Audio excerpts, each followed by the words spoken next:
What's good, gamers? Welcome back to another episode. It's Fizzy MTG, guys. Today, we're going to be looking at this blue deck, or blue and white deck, which we have upgraded. This is from the starter kit, and what we have done is we took the starter kit original decks, and we have modified them or upgraded them using a good old $20 lot just to see what we could do with a budget, so that if any of you guys out there are new and you got yourselves a starter kit and you're like, hey, I like this, but I'd really like to upgrade my deck, kind of make it my own, play around, see what I can get, you know, but I don't have much money, because who knows? I don't know if you're like 14, 15, or if you're like in your 40s and you're just like, I got $300, I can go buy a couple booster boxes or buy some expensive cards. I have no idea, so I thought we'd do it the sort of cheaper route, because one, if you're just kind of getting your toes wet and you want to know how things work, this is a great way to do it, and it's cheap, it's easy, and it's fun. So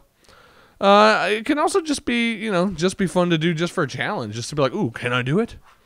So we're going to do this just like we did the other one. If you hadn't seen the other one, I would recommend you watch it if you are interested in the upgrades for the Gruul starter kit. So the first thing I'm going to do is we're going to pile out all the cards just like we did in the first one. I'm going to speed through it, and I'll come back. We're going to do 3 piles. We're going to do the ads. We're going to do the we've already got our cards that are cut right here. We're going to do the lands, the ads, and the cards that stayed in. Yeah. So we'll be right back. I didn't realize it, but I already did the I have already done the work for this one. Good. So first we're going to look at what we cut. We're going to zoom on in here. Oh, wrong way. I do it the wrong way almost every time. First. All right, so I cut Fading Hope, and well, we're just going to go through. If you guys, again, if you want to know what these cards do, you can go watch the starter kit video, and I'll read every card and sort of talk about it. But I cut the Seven-Tail Mentor. I cut Brute Suit because, again, to me at least, vehicles is a mechanic even I don't fully understand. They're a little complicated, so took them out just for that. Consuming Tide is not a bad card, but I feel like the use case is a little tricky, especially for noobs. Extraction Specialist, kind of the same thing. And, of course, once again, with this deck, we took out 7 lands. Reason being, these decks come with 27, which is great. You've got some extra lands so you can use for something else. But I do feel like it's a bit much for a just straight-up normal 60-card deck. I don't feel like it is necessary. Next, we're going to go over, we don't need the lands pile here, we're going to go over the cards that we did keep in. We're just going to show them so that is known, if you're wondering, if you wanted to do these same kind of upgrades or something similar, you kind of know where my thought process was. So we kept Backup Agent. Backup Agent's good because it can, you know, pump creatures when it enters the battlefield, so we kept all of those. We kept our Wretched Throng because this is just a good sort of floaty card that kind of keeps coming back, which keeps your board state alive, keeps you alive while you're able to do stuff. And here's the kind of one of the first themes I noticed with the deck that can be potentially helpful, something we played around a little. And that is life gain, draw a card, something white and blue are fairly good at. So we did keep these, obviously, plus flying, which is the big point that I latched onto, as you will see fairly soon. Now, we do have Serpentine Ambush. We kept this. This is great because you can make your bodies bigger for 2 mana if you need to for blocking or attacking. If someone doesn't block, you can then instant your Serpentine, and it becomes base power 5/4. Sorry, 5/5. Really useful. Kill shot. We do not want to get rid of our removal. Come on now. Focus, camera. Hold on. There we are. We've got our kill shots. We kept our Stormrider Spirit. It's just flash and flying, but flying is kind of what we built around. With this deck, we decided to go the evasion route, as that seemed like something that this deck really needed, but didn't quite have in a lot of ways. So we kept our Unholy Officiant because he can pump himself, has Vigilance. This is really good, tapping down opponent's creatures, which can be really helpful for our evasion strategy. Dreamshackle Geist is a beautiful card. I'll let you guys read it. It's amazing. Hullbreaker Horror, of course. This is going to help us bounce our opponent's creatures and things, their enchantments, be able to keep them from being able to do some of the things they want to do to be able to win, and let us be able to survive long enough to get our damage through, or even just this guy through, because he's massive on his own, and with a few tweaks you'll see there's a lot that this guy can do. And of course we kept Welcoming Vampire because we had to keep Welcoming Vampire, of course. But let's look at the new things we added and see sort of what we wanted to do.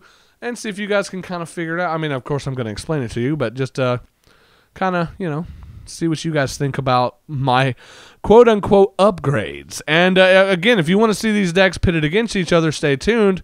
It'll probably be about a month or so because we do have some already recorded, but we are going to record these decks facing off once again in a rematch fashion.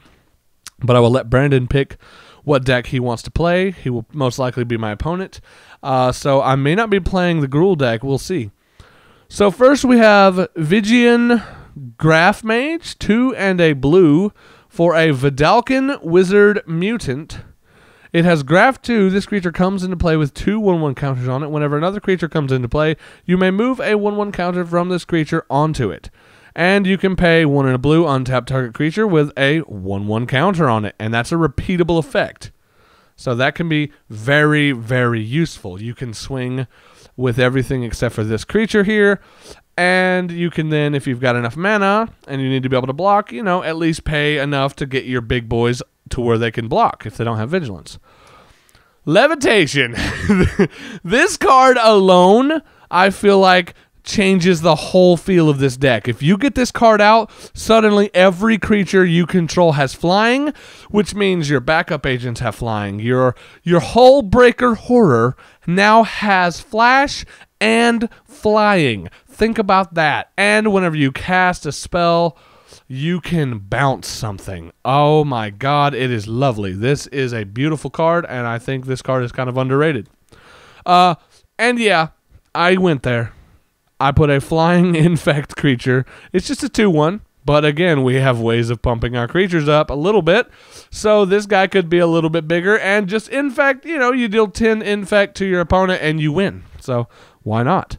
Plus, you know, if nothing else, you block some bigger creatures with these guys. Infect deals damage in the form of -1/-1 counters. So let's say someone attacks you with a, you know, like a 6/3 for some weird reason. You can't kill it by blocking with this, but you can infect it. And whenever you do infect it, it becomes a, well, let's see, if it was a 5/3, then it would become a 3/1.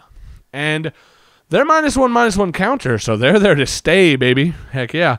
And we've got a Shriek Raptor. It's a 2/3 with flying and infect, so we got another infect creature. And we've got Priest of Norn, which is a vigilant infect creature with that is a 1/4. It's just a basic sub-theme of infect. We had 3 creatures, so I'm like, you know what? They're in white. Let's slot them in the deck. It's perfect. Next, we've got Puppeteer. For 2 and a blue, you can pay a blue and 2 and a blue for a human wizard 1/2, and then you can pay a blue and tap, and then you may tap or untap target creature. That can be an opponent's creature, or it can be your own creature. This can be really useful for different things. And then we've got Armored Ascension. This is 3 and a white for an aura. Enchant creature. Enchanted creature gets +1/+1 for each planes you control and has flying. That could be, again, up to at least 8, but possibly 12. Let me just check here. Okay, Tranquil Cove just says land. All right, Tranquil Cove just says land. So you could get, but still, potentially you could get +8/+8 and flying with this. But, you know, typically you're going to get at least +1 and flying, and that's worth it, in my opinion. Divination, just 3 mana, draw 2 cards, is never a bad thing, you know. Sunseed Nurturer, for 2 and a white, you get a human druid wizard. And its ability at the end of your turn, if you control a creature with power 5 or greater, you gain 2 life, and you can tap it to add 1 to your mana pool. So it's a little bit of ramp as well. It's just a 1/1, but it can be very useful in a lot of situations. This card, I feel like, could be really good in a lot of situations. It's 3 mana for a Spirit Cleric. It's a 3/3. When it enters the battlefield, until your next turn, creatures can't attack you or planeswalkers you control unless their controller pays 2 for each of those creatures. So it just kind of, you know, gives you a free turn, and it can be really useful. And it's just a 3/3.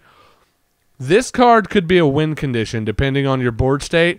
2 blue for sorcery. Tap all creatures target player controls. Those creatures don't untap during that player's next untap step. So if you cast this on your turn, then they have a turn where all of their creatures that are tapped, or all their creatures are tapped and they don't untap. So if they don't play something with haste, they can do nothing that turn for the most part other than cast spells. This can devastate a board state. So very useful. I think we only put 1 of those. Wall of Frost, 1 blue for Defender. It's a wall with Defender.